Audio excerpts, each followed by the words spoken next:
اگر آپ خلافت راشدہ کے دوران پیدا ہو گئے ہوتے، موسٹ فارچونیٹ، موسٹ ایزی، دین قائم ہے، اللہ کے احکام جاری ہیں، سارا نظام وہی ہے، دی ہول اسٹیٹ کرافٹ وہ اسلام کی بنیاد پر کام کر رہا ہے، آپ ایک سٹیزن ہیں، آپ کے لیے تقرب بالنوافل کے درجے کھلے ہوئے، فرض تو پورے ہیں یہاں،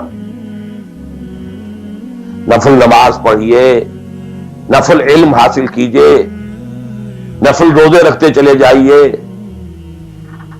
نفلی چلے کیجئے، جو چاہیے کیجئے، تقرب بالنوافل۔ اور اس تقرب بالنوافل کا درجہ یہاں تک اونچا ہو سکتا ہے،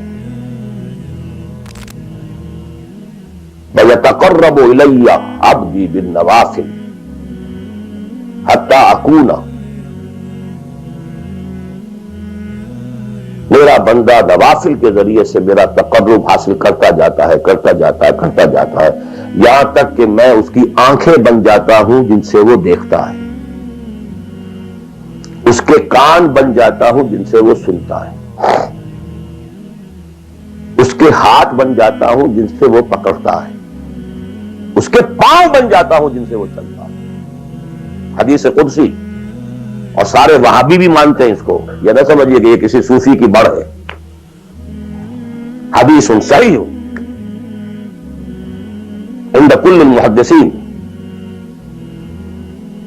اللہ ہاتھ بن جاتا ہے آپ کا، اللہ پاؤں بنتا ہے آپ کا، اللہ آنکھ بنتا ہے آپ کی، اللہ کان بنتا ہے آپ کی۔ یہ بہت اونچی بات ہے، بہت اونچی بات ہے، بہت اونچی بات ہے، لیکن یہ تقرب بالنوافل کا درجہ کہاں آئے گا؟ جہاں آپ ایک اسلامی نظام کے تحت سانس لے رہے ہیں، جہاں وہ اسلامی نظام نہیں ہے، پہلا فرض تن من دھن اس نظام کو بدلنے کے لیے لگا دینا۔ اگر یہ نہیں ہے تو نماز نہیں ہے، منہ پر دے ماری جائے۔ میں جو کچھ کہہ رہا ہوں علی وجہ البصیرت کہہ رہا ہوں، میری پوری زندگی کے مطالعے کا نچوڑ ہے۔ نماز منہ پر دے ماری جائے، روزے منہ پر دے مارے جائیں، you reconcile yourself to that system جو میری بغاوت کے اوپر مبنی تھا۔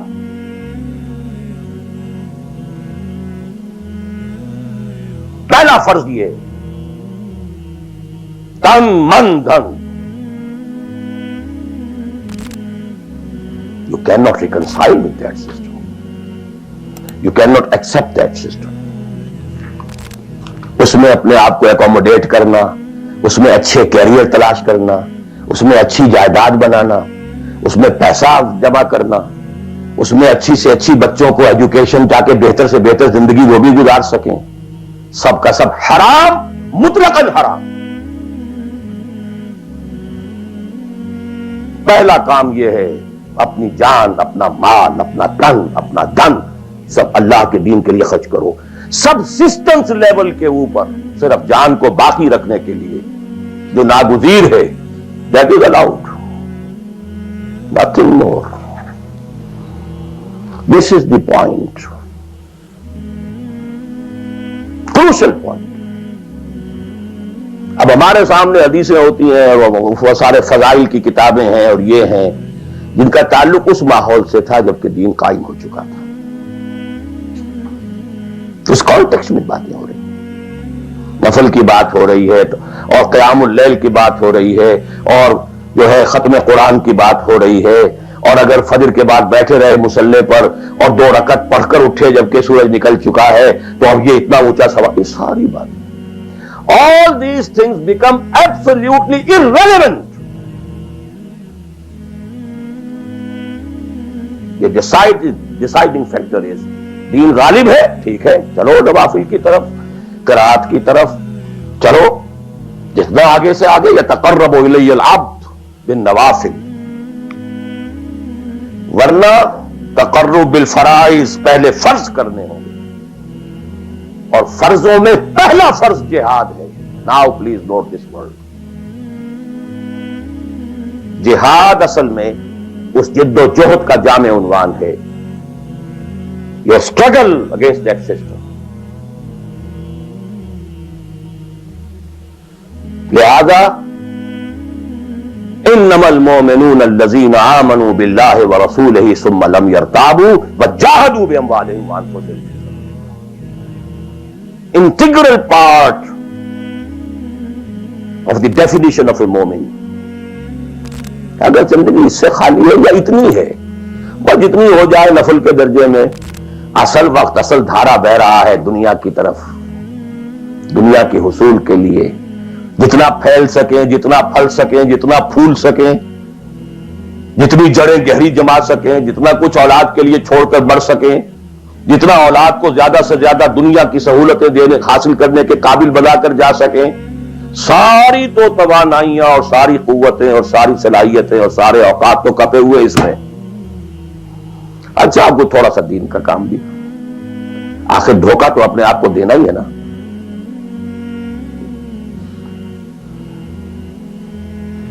قسمت فروش عورتیں بھی تو کالے کپڑے پہن کے جلوس میں نکلتی ہیں تازیوں کے، اور سبیلیں لگاتی ہیں اور مسجدیں بناتی ہیں. They have to deceive themselves. ڈاکو لوگ دیہات صفاق یتیموں اور بیواؤں کی سرپرستی کرتے تھے. ہمارے معاشرے میں جو بستہ الف بستہ بے کے غنڈے ہوتے ہیں ان کے ہاں بھی نیکی کا، پن کا، خیر کا کھاتا ہوتا ہے. کسی طرح کچھ مذہبی ایکٹیویٹی ہے. اصل شے یہ ہے کس ماحول میں رہ رہے ہیں. بہت خوش قسمت ہوتا میں اور آپ، پھر آپ اچھے سے اچھا پہنتے، کوئی اعتراض نہیں، اچھے سے اچھا کھاتے. قل من حرم زینۃ اللہ التی اخرج لعبادہ والطیبات من الرزق. خلافت راشدہ میں آپ رہ رہے ہیں، آپ حلال ذریعے سے کما رہے ہیں، آپ بہت اچھا کھائیے، بہت اچھا پہنیے، بلکہ اللہ چاہتا ہے کہ اس کی نعمت جو اس نے تمہیں دی ہے وہ تم پر ظاہر ہو. لیکن پلیز نوٹ دی کانٹیکسٹ. دین مغلوب ہو اور آپ اچھا پہننے اور اچھے کھانے کی فکر میں ہو. مجھے جملہ یاد آ رہا ہے حضرت ابو بکر کا رضی اللہ تعالی عنہ. تھوڑا سا مسئلہ ہوا تھا کہ لوگوں نے کہا کہ زکوٰۃ ہم دیں گے لیکن زکوٰۃ ریاست کو نہیں دیں گے، اپنے طور پر خرچ کریں گے. حضرت ابو بکر نے فیصلہ کیا ان کے خلاف جنگ کا. حضرت عمر جیسی شخصیت بھی مشورہ دے رہی ہے کہ دیکھیں نہیں، 2 فرنٹ پہلے ہم نے کھولے ہوئے ہیں. جیش اسامہ کو بھی آپ نے روکا نہیں کہ جائے، حضور نے تیار کیا تھا. پھر جو مرتدی ہو گئے، کسی اور کو نبی مان لیا، ان کے خلاف تو جنگ کرنی ہی کرنی ہے. لیکن یہ تو صرف نماز بھی پڑھ رہے ہیں اور یہ زکوٰۃ کا بھی انکار نہیں کر رہے، صرف ہمیں نہیں دے رہے ہیں. تو ان کے ساتھ ذرا مصلحت کا تقاضا یہ ہے کہ کچھ نرمی کی جائے. یہ بڑے پیارے الفاظ تھے. ایبدل الدین وانا حی. کیا دین میں تغیر کیا جائے گا جبکہ ابھی میں زندہ ہوں؟ خدا کی قسم اگر یہ حضور کے زمانے میں زکوٰۃ کے اونٹوں کے ساتھ ان کے باندھنے والی رسی بھی دیتے تھے، اور اب اگر یہ کہیں گے کہ اونٹ لے جاؤ رسی نہیں دیں گے، تب بھی میں قتال کروں گا، اور خدا کی قسم کوئی میرا ساتھ نہیں دے گا تو میں اکیلا جاؤں. اور اے عمر تمہیں کیا ہو گیا؟ تم جاہلیت میں تو بڑے سخت تھے، اسلام میں آ کر تم نرم ہو گئے ہو. یہ ڈانٹ ابو بکر پلا رہے ہیں عمر کو رضی اللہ تعالی عنہ. تو اچھی طرح جان لیجیے. اب میں نہیں کہہ سکتا کہ میں کس طریقے سے اس کو بیان کروں، کیسے ٹھوک ٹھوک کر آپ کے ذہنوں میں اتار دوں. یہ ہے اصل شے. دین کا سارا سٹرکچر ہی بالکل ریورس ہو جاتا. The whole value structure absolutely changes. دین غالب ہے تو وہ ساری باتیں ہیں جو ہم نے خوب یاد کی ہوئی ہیں. آخر حقوق والدین بھی تو ہے نا، آخر بچوں کے حقوق بھی تو ہے نا. یہ حقوق والدین جو ہے ان مہاجرین کو یاد نہیں آئے جو اپنے ماں باپ کو چھوڑ کر مدینے پہنچ گئے تھے. یہ اولاد کے حقوق انہیں یاد نہیں آئے، بیویوں کے حقوق یاد نہیں آئے. وہ تو فینیٹسٹ تھے نا، پاگل تھے نا.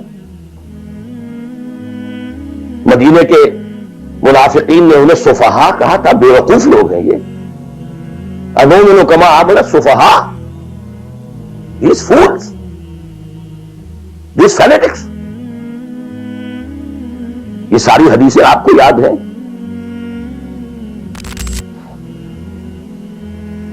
فرق ہے، اسلام غالب ہے تو مسئلہ کچھ اور۔